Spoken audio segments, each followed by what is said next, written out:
My audience today is going to be my boyfriend. However, he is very sick, so he doesn't want to be on camera, so he'll just show himself with his hand instead. We've all seen the sad commercials about the many abandoned and abused animals. Many of us will often even change the channel to avoid looking at the heartbreaking images. Now, what would you think if I told you that the many animals that are found in those situations will often be put down due to not being able to find a home? Would you still look away? There are thousands of animal mills that are breeding thousands of animals that are often given to shelters once they are fully grown. There is an unbelievable number of animals that are not getting a fair chance to experience a good and happy life due to some very harsh requirements they must pass to be able to get listed for adoption. Giving you the hidden facts that are unknown to many, I strongly encourage you to adopt a pet rather than shopping from a breeder. The amount of animals, especially dogs and cats, that are euthanized is much higher than many seem to realize. According to an American Humane study, it is estimated that approximately 3.7 million animals were euthanized in the nation's shelters in 2008. They are also stated in 1997, roughly 64% of animals that entered a shelter were euthanized. Only 25% of dogs and 24% of animals that entered an animal shelter are adopted, according to a study by the American Humane Group. This isn't even including other more exotic animals that are needing adopted as well. According to an American Society for Prevention of Animal Cruelty, there are approximately 10,000 puppy mills in the United States.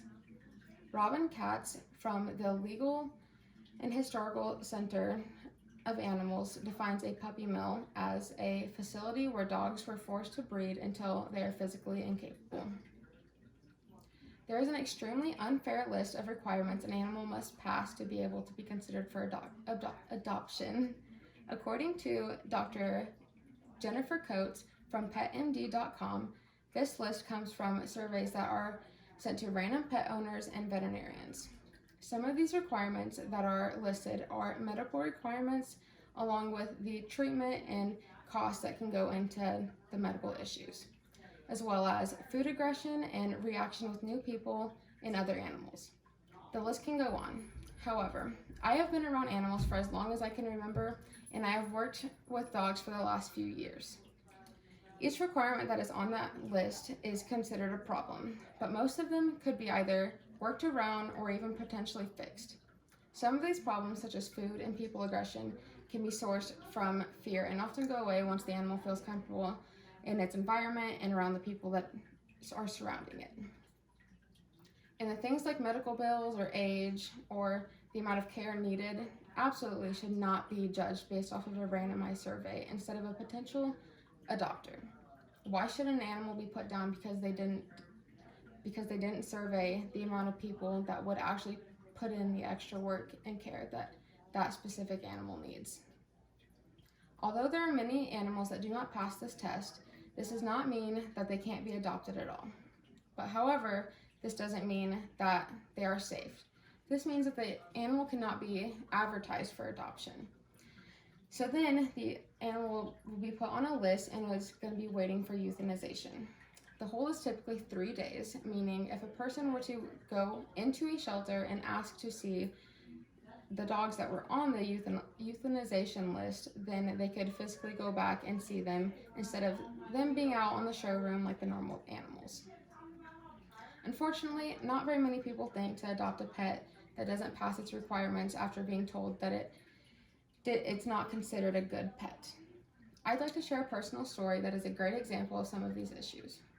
At my previous job, I had a coworker that was looking for another dog to adopt, specifically a husky, to give company to her husky at home. She went to multiple shelters and couldn't find anything.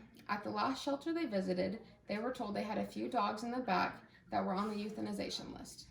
She was a little uneasy due to the fact that they told her that these were dogs that didn't meet the requirements for adoption, but she told me that while walking those back rooms, all the dogs she saw back there were either craving attention or beyond scared.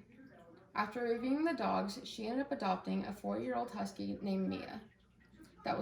Mia was considered to be food aggressive and people aggressive.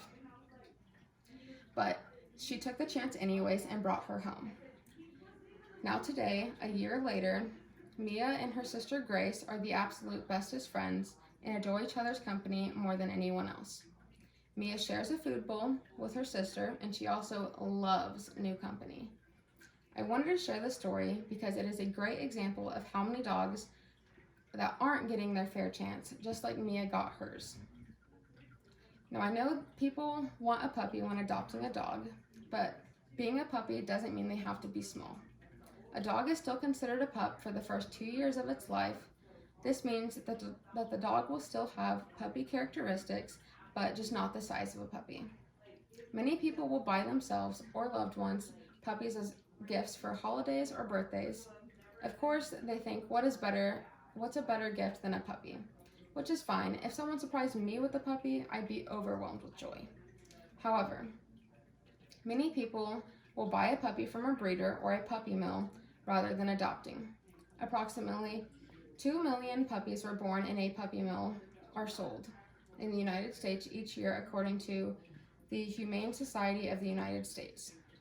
What happens very often is once the owner gets past the cute puppy stage when they're tiny and sleep all the time, they soon realize that they're a lot more work than just playing with them whenever you're bored.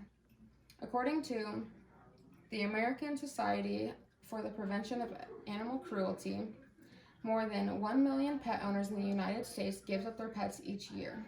My family and myself have only owned dogs that were going to be given up to be sent to the pound, due to previous owners calling them bad dogs or untrainable. Keeping in mind, all of these dogs were about a year old or even younger. Still to this day, we swear that our dogs have become the best companions we could ever ask for.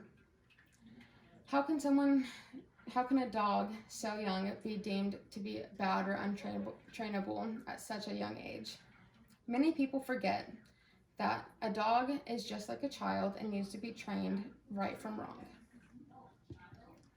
It is sad how many animals are dying every year, all since they can't find a home in a person that is willing to love them and give them their forever homes.